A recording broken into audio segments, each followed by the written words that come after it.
যে আঙ্গুলের জোড়গুলো দিয়ে তসবিহ করবেন। হ্যাঁ, ফাইন্নাহুন্না মুস্তানতিকাতুন মাসউলাতুন, নবী সাল্লাল্লাহু আলাইহি ওয়াসাল্লাম বলেছেন যে তোমরা কি করো, ইকিদনা বিল আনামিলে, তোমরা আঙ্গুলের জোড়গুলি দিয়ে তসবিহ করো, তোমরা তসবিহ গণো।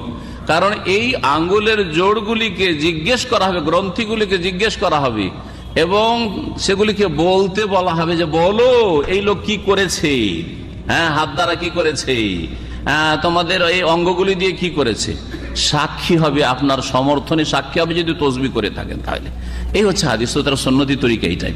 বাকি এই তসবির দানা নিয়ে তসবিহ করা, এটা একদল বলছেন যে যেহেতু নবী সাল্লাল্লাহু আলাইহি ওয়াসাল্লাম সাহাবারা করেননি সুতরাং বিদআত, আর বিদআত বললে তো একটু কষ্ট লাগে, সেই জন্য এটাকে হালকা করে বলছে সুন্নতের খেলাফ। কথা একই, এদিক থেকে কান ধরেন আর না হলে এই দিক থেকে কান ধরেন, কথা তো একই। বিদআত না বলে সুন্নতের খেলাফ বললাম, অসুবিধা আছে? সুন্নতের খেলাফ কাজ করবেন, সুন্নতের অনুকূলে কাজ করবেন, সুন্নতের মুআফিক কাজ করবেন, সুন্নত অনুসারে কাজ করবেন, সুন্নতের খেলাফ কাজ করবেন। যারা এই তসবিহ করে তারা অনেকে অজুহাত বয়ান করে যে এতগুলি তো গণে রাখতে পারবো না, গণার কোনো প্রয়োজন নেই, 33 33 33 বা 33 33 34 এইগুলো শুধু গণার আছে, এতটা গণা খুব সহজ।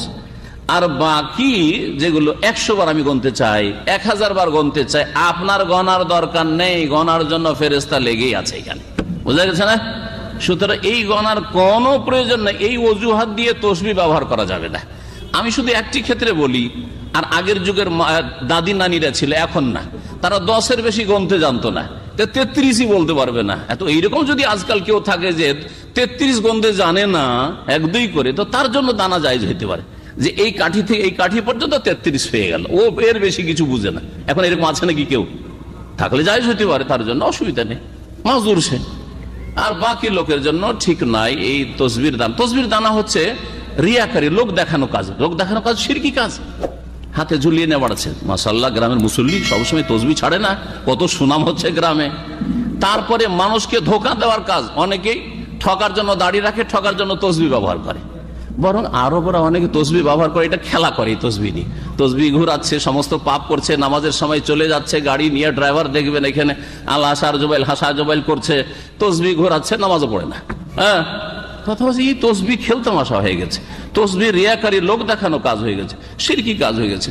যার ফলে এই তসবিহ ব্যবহার করবে না। তসবিহ কোনো সৎ মানুষ ব্যবহার করে না, অসৎ লোকেরই ব্যবহার করছে আজকাল বেশি। সুতরাং এই তসবিহ থেকে বেঁচে। তাসবিহ পাঠ করা, তাসবিহ পাঠ করা অবশ্যই জায়েজ, তবে তাসবিহ দানা ব্যবহার করা ঠিক না। কি জন্য? রাসূল সাল্লাল্লাহু আলাইহি ওয়াসাল্লাম বলেছেন যে আমাদের যেই আঙ্গুলগুলো দিয়ে আমরা তাসবিহ পাঠ করব, এগুলো কিয়ামতের মাঠে কথা বলবে, সাক্ষ্য দিবে। আল্লাহ রাসূল বলেননি যে আমাদের দানাগুলো কথা বলবে। অতএব আমাদের হাত ব্যবহার করা উচিত, যাতে আমাদের অঙ্গ প্রত্যঙ্গ কিয়ামতের মাঠে আমাদের পক্ষে আল্লাহর সামনে কথা বলে। প্রশ্ন হচ্ছে, আমার গণনায় ভুল হয়, এই জন্য আমি তাসবিহ দানা ব্যবহার করি। তো আল্লাহ কি বলেই দিয়েছে যে তোমাকে 100টা গণনা 100টাই ঠিক হতে হবে? এটা বলেছে নাকি? হ্যাঁ, লাইসা লিল ইনসানি ইল্লা মা সাআ, 100টা গণার চেষ্টা করো, ভুল হলে আল্লাহ 100টারই নেকি দিয়ে দিবে রে বাবা, দিবে না? আপনি গণলেন হবে, গণতে গণতে 90টা হয়েছে, কিন্তু আপনি মনে করছেন 100টা। আল্লাহ আপনাকে কয়টার নেকি দিবে? কয়টার নেকি দিবে? জোরে বলেন না যে, আরো জোরে বলেন, কয়টার নেকি দিবে? 100টার নেকি দিবে। আল্লাহর দয়ার ভান্ডার কি কমে গেছে? হ্যাঁ, মানুষের নিয়তের উপর নেকি, মানুষের চেষ্টার উপর নেকি। আল্লাহ জানে মানুষ নিপুণ ভাবে কাজ করতে পারবে না, অতএব আপনাকে অত নিপুণ হওয়ার দরকার নাই। নিয়ত করেন, চেষ্টা করেন, আর নেকি পেতে থাকেন, আনলিমিটেড নেকি। অযথা জোরাজুরি বাড়াবাড়ি করে নিজের। আব্দুল্লাহ ইবনে আমর ইবনে আস বর্ণনা করেন, বিশ্বনবী যখন জিকির গুলো করতেন, আমি বিশ্বনবীকে দেখেছি বিশ্বনবীর আঙ্গুলের কড়ায় জিকির গুনতেন। সুবহানাল্লাহ পড়েন। দেখতেছেন আমার হাত দেখা যায়, দেখা যায়, দেখা যায়। রাআইতুন নাবিয়্যা, আব্দুল্লাহ ইবনে আমর ইবনে আস-এর বর্ণনা, রাআইতুন নাবিয়্যা ইয়াকিদু তাসবিহা বিয়ামিনিহি, আমি বিশ্বনবীকে ডান হাতের গিড়ার ভেতরে তাসবিহ গুনতে শুনেছি, তাসবিহ গুনতে দেখেছি। সুবহানাল্লাহ পড়েন।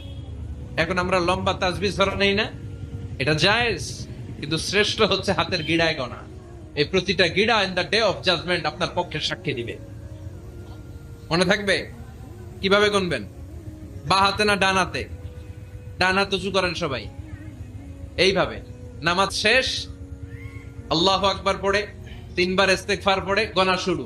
এইভাবে সুবহানাল্লাহ, ঠিক আছে? এরপরে আলহামদুলিল্লাহ, এরপরে আল্লাহু আকবার। সবাই রাজি তো? সবাই রাজি? আল্লাহ তুমি কবুল করো। আরো জোরে পড়ে না। আপনি জানতে চেয়েছেন তাসবিহ দিয়ে জিকির করা কি বিদআত? ভাই আরিফিন, এটা অনেক বন্ধুরা আমাদের বলে থাকেন তাসবিহ গতানুগতিক যে মালা পাওয়া যায় দানার, এটা ব্যবহার করে তাসবিহ পড়াকে বিদআত বলা হয়। কিন্তু আমরা বিনয়ের সঙ্গে এর সঙ্গে দ্বিমত পোষণ করছি। এটাকে আমরা বিদআত বলবো না। কারণ হলো বিদআত বলা হয় কোনো কিছুকে যখন ইসলামের কাজ মনে করে বা সওয়াবের কাজ মনে করে বা সুন্নাহ মনে করে ইসলামের কোনো নির্দেশ মনে করে করা হয়, অথচ সেটা সেরকম না, এটাকে বিদআত বলা হয়। যেটাকে ফার্সি ভাষায় মুফতি ফয়জুল্লাহ রহমাহুল্লাহ নামে একজন বড় মনীষী ছিলেন চট্টগ্রামে, বিদআতের বিরুদ্ধে বড় সোচ্চার একজন মনীষী ছিলেন। তিনি তার একটি কিতাবে, ফার্সিতে লেখা রচিত অনেক আগের একটা কিতাবে তিনি লিখেছেন, একটা ছন্দের মাধ্যমে বেদাতের পরিচয় দিন চমৎকারভাবে। তিনি বলেছেন গায়রে দীরা দি সুমুরদান বেদাত, অর্থাৎ যেটা দিন না সেটাকে দিন মনে করা, এটা বেদাত। এখন আসুন, তাসবিহ গণনা করা, এটাকে আলাদা কেউ দিন মনে করে? আমাদের দেশে যারা তাসবিহ ব্যবহার করেন, তাসবিহ দানাতে মানে মালাতে তাসবিহ আপনার পড়ে থাকেন গনে গনে, এই মালা গুনলে সওয়াব হবে বেশি, এরকম কেউ মনে করে? অথবা মালাতেই গুনতে হবে, অন্য কিছু গুনতে পারবে না, এরকম কেউ মনে করে? বা মালাতে গুনলে বিশেষ কোনো ফজিলত আছে, এরকম কেউ মনে করে? এরকম কেউ আমার দৃষ্টিতে, আমার জানা মতে কেউ মনে করে না। তাহলে এটাকে সে দিন বানাই নাই, তাহলে আপনি এটাকে কিভাবে দাঁত বলছেন? হ্যাঁ, আমরা এটা অবশ্যই বলবো, এই মালা ব্যবহার করার চাইতে হাতের কর ব্যবহার করা সুন্নাত সম্মত, এটা উত্তম। বরং আমরা মালার ব্যবহারকে সুন্নার খেলাফ বলতে পারি। যদিও কোনো কোনো সাহাবীরা খেজুরের বিচি বা অন্য কিছুকে তাসবিহ গণনার জন্য ব্যবহার করেছেন, তারা জানা যায়। অতএব সেই হিসাবে পরিপূর্ণ আমরা এটাকে বেদাত তো বলার প্রশ্নই ওঠে না, সুন্নাহ বিরোধীও পরিপূর্ণ বলতে পারি না। তবে হ্যাঁ, নবী সাল্লাল্লাহু আলাইহি সাল্লাম বলেছেন, হাতের যে করগুলো মানুষ জিকিরের জন্য ব্যবহার করে, এগুলো কিয়ামতের ময়দানে উজ্জ্বল হবে, এগুলো জ্বলতে থাকবে, আলোর কাজ দিবে। বিধায় এই করের মধ্যে গুনতে পারলে সেটা ভালো। কেউ যদি এখানে স্মরণ রাখতে না পারেন তাসবিহের